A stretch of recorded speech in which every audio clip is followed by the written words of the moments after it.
Welcome guys. आज हम explain करने वाले हैं हॉलीवुड की एक thriller drama movie bad sister. अगर आपको एक्सप्लेनेशन अच्छा लगता है तो वीडियो को लाइक और चैनल को सब्सक्राइब जरूर कर दीजिएगा, क्योंकि इस तरह की इंटरेस्टिंग मूवीज़ हम आपके लिए हर दूसरे दिन लाते रहते हैं। मूवी शुरू होती है और हम देखते हैं कि एक लड़का जिसका नाम जेसन होता है रिकॉर्डिंग कर रहा होता है और कहता है कि ये सॉन्ग मैं उन सब के लिए डेडिकेट कर रहा हूँ जो अपने आप को अकेला महसूस करते हैं। वो अपना गिटार उठाता है और गाना गाने लगता है। बैकग्राउंड में जेसन का गाना चल रहा होता है और हम देखते हैं कि एक लेडी गाड़ी से उतरकर वॉशरूम में जाती है और नन के कपड़े पहन लेती है।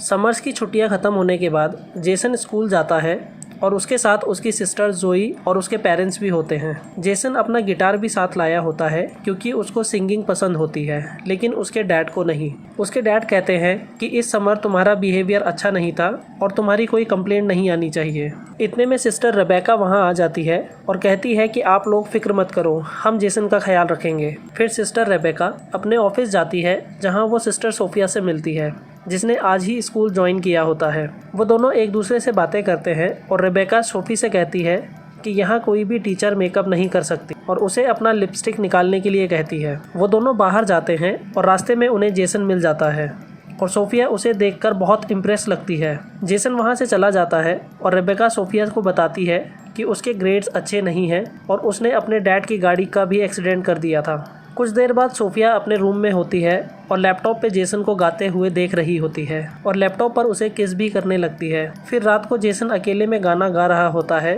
और सोफिया उसे देख रही होती है। वो जेसन के पास जाती है और उससे बातें करने लगती है। वो कहती है कि तुम्हें कभी भी कोई प्रॉब्लम हो तो मुझे बताना।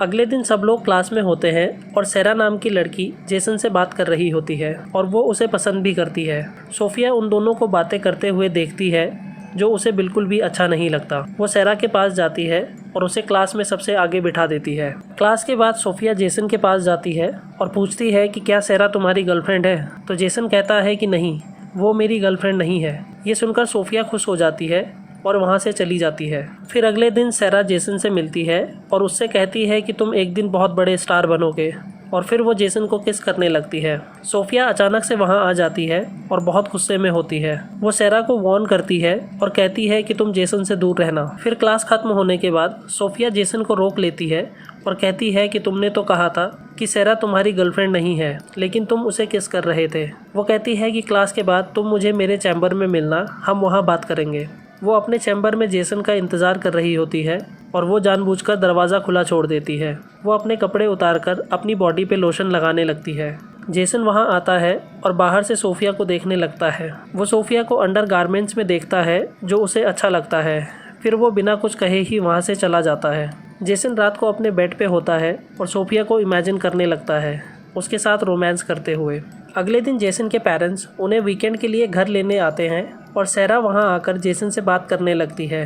वो कहती है कि तुम्हारे पास मेरा नंबर है और मुझे कॉल करना। सोफिया उन्हीं को ही देख रही होती है और गुस्से में होती है। सिस्टर रेबेका भी वहाँ आ जाती है और सोफिया से बात करने लगती है। सोफिया कहती है कि मेरी आंटी बीमार है और मुझे उन्हें देखने हॉस्पिटल जाना पड़ेगा। रात को जेसन फैमिली के साथ घर पे होता है और कहता है कि मैं 1 साल के लिए स्टडी छोड़कर अपने म्यूज़िक पे काम करना चाहता हूँ, जिससे उसके डैड खुश नहीं होते और जेसन नाराज़ होकर वहाँ से चला जाता है। फिर हम देखते हैं कि सोफिया जेसन के घर के बाहर होती है और टेरेस पे जाकर उसे गाते हुए देखने लगती है। अगले वीक सोफिया चुपके से सेरा और जोई के रूम में जाती है और सेरा की किताब में ड्रग्स रख देती है।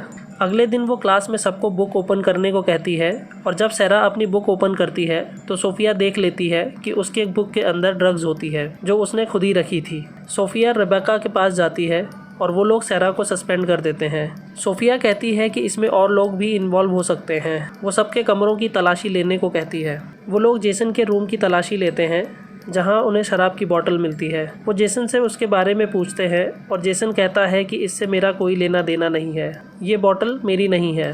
सोफिया रेबेका से कहती है कि हमें जेसन को एक मौका देना चाहिए और उसकी पनिशमेंट होगी कि वो इस वीकेंड घर नहीं जा सकता और सिस्टर्स के साथ स्कूल में उनकी हेल्प करेगा, जिससे सब एग्री हो जाते हैं। अगले दिन जब सोफिया फादर से बात कर रही होती है और वो फ्लैशबैक में चली जाती है जहां हमें पता चलता है कि उसने असली नन सिस्टर सोफिया को मार दिया था और उसकी जगह खुद से स्कूल में आ गई थी क्योंकि वो जेसन से बहुत ऑब्सेस्ड होती है। वीकेंड पे जेसन सोफिया के साथ स्कूल में काम कर रहा होता है जो जोई को अजीब लगता है। सोफिया गर्मी का बहाना करके अपने बटन्स खोलने लगती है और जानबूझकर जेसन को अपनी क्लीवेज दिखाती है। रात को सोफिया जेसन के रूम में जाती है और उसे किस करने लगती है। जेसन कहता है कि ये गलत है, लेकिन सोफिया कहती है कि कुछ गलत नहीं है और मैं जानती हूँ कि तुम भी यही चाहते हो। वो अपने कपड़े उतारती है और जेसन को सेड्यूस करने लगती है। जेसन के मना करने पर भी वो नहीं मानती और फिर वो दोनों इंटीमेट हो जाते हैं। अगले दिन जेसन चर्च जाता है कन्फेशन करने के लिए और सोफिया कन्फेशन बॉक्स में आ जाती है। वो जेसन को किस करने लगती है और फिर से वो दोनों रोमांस करने लगते हैं। अगले वीकेंड जेसन फैमिली के साथ घर पे होता है और कहता है कि सेरा के घर पे पार्टी है तो क्या मैं जा सकता हूँ। उसके डैड मना कर देते हैं और उसे बातें सुनाने लगते हैं। जेसन गुस्से में होता है और मना करने के बाद भी वो सेरा के घर चला जाता है। वो सेरा के घर जाता है और सेरा जेसन को दूसरे कमरे में ले जाती है और उसे किस करने लगती है। जेसन सोफिया को इमेजिन करने लगता है और सेरा से कहता है कि मैं ये नहीं कर सकता और वहाँ से चला जाता है। सोफिया उसको फॉलो करते हुए वहाँ आ जाती है और उसे अपने साथ ले जाती है। वो जेसन से कहती है कि मेरे पास बहुत पैसे हैं और हम दोनों यहाँ से कहीं दूर चले जाते हैं और फिर तुम्हारा जो मन होगा वो करना। जेसन को उसकी बातें कुछ अजीब सी लगती हैं और वो मना कर देता है तो सोफिया गुस्सा हो जाती है और जेसन वहाँ से चला जाता है। वो रोड पे बैठा होता है और जेसन के डैड उसे ढूंढते हुए वहाँ आते हैं। वो जेसन से कहते हैं कि मैंने तुम्हारे साथ जो किया उसके लिए मैं सॉरी हूँ, तुम जो भी करना चाहते हो कर सकते हो। और फिर वो दोनों घर चले जाते हैं। अगले दिन सोफिया जेसन के रूम में बेहोशी का नाटक कर रही होती है और जेसन उसे बचाने की कोशिश करता है। वो अचानक से उठ जाती है और कहती है कि मुझे पता था कि तुम मुझसे प्यार करते हो। जेसन कहता है कि ऐसा कुछ नहीं है और मैं सबको बता दूंगा इस सब के बारे में। तो सोफिया कहती है कि बता दो, लेकिन इससे तुम्हारा ही नुकसान होगा और वहाँ से चली जाती है। अगले दिन सब क्लास में होते हैं और सिस्टर रेबेका क्लास में आती है और कहती है कि सेरा फिर से स्कूल ज्वाइन कर सकती है, जिसे सुनकर सोफिया को बहुत गुस्सा आता है लेकिन वो कुछ नहीं कर सकती। जोई को सोफिया पे शक होता है और वो उसकी डिटेल्स चेक कर रही होती है और इतने में सोफिया सेरा के रूम में चली जाती है और सेरा बाथरूम में नहा रही होती है। सेरा पीछे मुड़कर देखती है तो वहाँ सोफिया खड़ी होती है। सोफिया उसका सर दीवार से मारकर उसको मार देती है। फिर जोई अपने रूम में आती है और देखती है कि सेरा खून से लथपथ जमीन पर गिरी पड़ी है। वो लोग पुलिस को बुलाते हैं और सबको लगता है कि सेरा फिसलकर गिर गई और मर गई। सब चर्च में होते हैं और जेसन सोफिया से कहता है कि कहीं तुमने तो ये नहीं किया। सोफिया कहती है कि मैंने कुछ नहीं किया और फिर वो जेसन को एक वीडियो दिखाती है और कहती है कि अगर तुम सही से नहीं रहे तो मैं इसे सबके साथ शेयर कर दूंगी। जेसन और जोई घर चले जाते हैं और सोफिया रेबेका से कहती है कि मेरी आंटी मर गई है और मुझे उनके फ्यूनरल पे जाना होगा। रात को हम देखते हैं कि जेसन अपनी फैमिली के साथ बाहर डिनर पे गया होता है और सोफिया भी वहाँ आ जाती है और उनके कहने पर उनके साथ डिनर करने लगती है, जो जोई और जेसन को अजीब लगता है। वहीं दूसरी तरफ सिस्टर रेबेका हॉस्पिटल में फ़ोन करती है और सोफिया की आंटी के बारे में पूछती है और उसे पता चलता है कि सोफिया झूठ बोल रही थी। जेसन भी जोई को सब बता देता है और कहता है कि मैं एक नन के साथ सोया था। तो जोई कहती है कि मुझे डाउट है कि वो नन है भी या नहीं। वो दोनों प्लान करते हैं कि हमें उसके बारे में पता लगाना ही होगा। जेसन कहता है कि उसके रूम में एक लैपटॉप है जिससे हमें सब पता चल सकता है। अगले दिन वो दोनों स्कूल जाते हैं और रेबेका सोफिया को अपने ऑफिस में बुलाती है। वहीं जेसन और जोई स्क्रू ड्राइवर से सोफिया का कमरा खोल देते हैं और अंदर चले जाते हैं। रेबेका सोफिया से कहती है कि मैंने हॉस्पिटल फ़ोन किया था तो तुम्हारी आंटी और तुम्हारी कोई भी डिटेल्स नहीं मिली।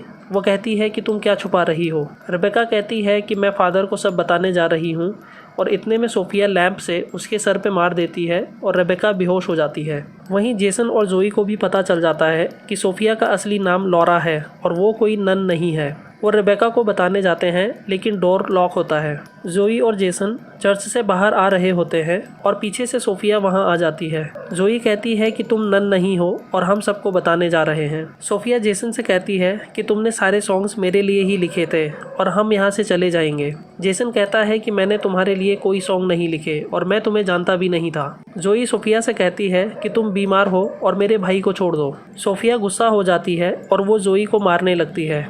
वो जोई को मारने वाली होती है और इतने में रेबेका आ जाती है। फिर सोफिया रेबेका को मारने की कोशिश करती है और जेसन पीछे से सोफिया को स्क्रू ड्राइवर से मार देता है और वो मर जाती है। अगले सीन में हम देखते हैं कि जोई और जेसन को डिग्री मिल गई होती है और उनके डैड जोई को कार और जेसन को नया गिटार गिफ्ट करते हैं और यही हमारी मूवी खत्म हो जाती है। दोस्तों, आपको ये वीडियो कैसी लगी हमें कमेंट सेक्शन में ज़रूर बताइए। वीडियो को लाइक और चैनल को सब्सक्राइब जरूर कर दीजिएगा। Thanks for watching.